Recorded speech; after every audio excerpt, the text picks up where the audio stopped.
Hi friends, welcome to Ridoba kitchen. இன்னைக்கு வீடியோவில் சளி இருமல் அதிகமாக இருந்தால் நண்டு ரசம் வச்சு சாப்பிட்டு பாருங்க. சூப்பராகவும் இருக்கும். அதே சமயம் சளி இருமலும் சரியாயிடும். இந்த ரெசிபி செய்யறதுக்காக மிக்ஸி ஜார் எடுத்துட்டு கூடவே 6 பல்லு பூண்டு, 2 துண்டு இஞ்சி சின்னதாக கட் பண்ணி சேர்த்துருக்கேன். ஒரு அன்னாச்சி பூ சேர்த்துக்கலாம். 6 காஞ்ச மிளகாய் சேர்த்துக்கிறேன். 1 ஸ்பூன் மிளகு, 1/2 டீஸ்பூன் சீரகம் சேர்த்துட்டு நல்லா அரைச்சிக்கலாம்.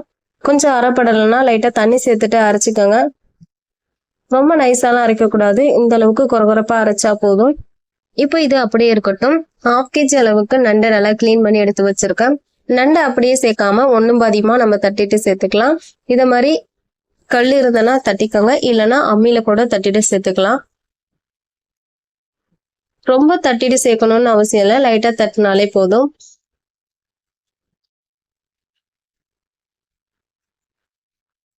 இந்த அளவுக்கு தட்டினதுக்கு அப்புறமா நம்ம எடுத்துட்டு ஒரு பவுல்ல ட்ரான்ஸ்ஃபர் பண்ணிடலாம்.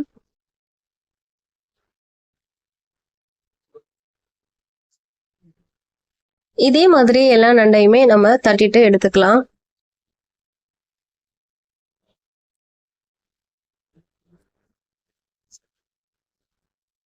இப்போ நம்ம எல்லா நண்டையுமே தட்டி எடுத்துட்டோம். இது அப்படியே இருக்கட்டும். ஸ்டவ் ஆன் பண்ணிட்டு ஒரு பேன்ல 1 டேபிள் ஸ்பூன் அளவுக்கு எண்ணெய் சேர்த்துக்கலாம். எண்ணெய் சூடானதும் 1/4 டீஸ்பூன் கடுகு, கடுகு பொரிஞ்சதும் ஒரு கொத்து கருவேப்பிலை, 100 கிராம் அளவு சின்ன வெங்காயத்தை எடுத்து வச்சிருக்கோம், அதையும் சேர்த்துக்கலாம். வெங்காயத்தை கட் பண்ணிட்டு கூட சேர்க்கலாம், நான் அப்படியே சேர்த்திருக்கேன். வெங்காயம் கொஞ்சம் வதங்கி வரணும், அந்த அளவுக்கு நல்லா கலந்து விட்டுக்கலாம். இப்போ வெங்காயம் ஓரளவுக்கு வதங்கி வந்திருக்கு. இப்போ நம்ம அரைச்சு வச்சிருக்க மசாலாவை சேர்த்துட்டு பச்சை வாசனை போற வரையும் நல்லா கலந்து விட்டுக்கலாம். மசாலாவோட பச்சை வாசனை எல்லாம் போனதுக்கு அப்புறமா 1/4 டீஸ்பூன் மஞ்சத்தூள் சேர்த்துட்டு கலந்து விட்டுட்டு நம்ம தட்டி வச்சிருக்க நண்டையும் சேர்த்துட்டு கலந்து விட்டுக்கலாம். நண்டை 2 மினிட்ஸ் நல்லா எண்ணெயிலே கலந்து விட்டுக்கலாம்.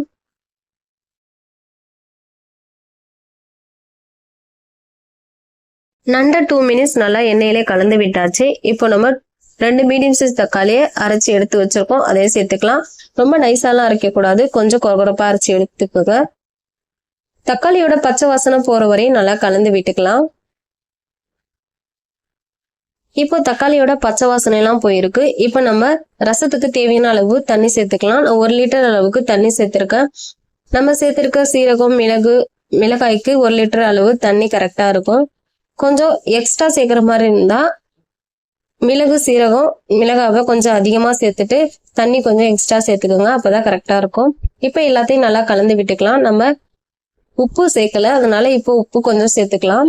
ரசத்துக்கு தேவையான அளவு உப்பு, 1/2 டீஸ்பூன் அளவு உப்பு சேர்த்துட்டு நல்லா கலந்து விட்டுக்கலாம்.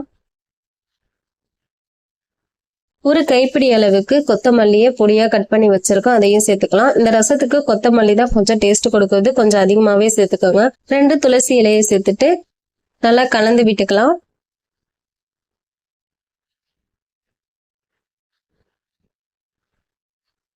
மீடியம் ஃப்ளேம்ல ஒரு 5 மினிட்ஸ் நல்லா கொதிச்சு வரட்டும், அப்பதான் நண்டெல்லாம் வெந்து சூப்பரா இருக்கும். இப்போ 5 மினிட்ஸ்க்கு அப்புறமா பார்க்கலாம். மீடியம் ஃப்ளேம்ல வச்சுட்டு வேக வைக்கும் போது நண்டும் சூப்பராகவே வெந்துடும். அவ்வளோதான் ஃப்ரெண்ட்ஸ், சூப்பரான டேஸ்டியான நண்டு ரசம் ரெடி.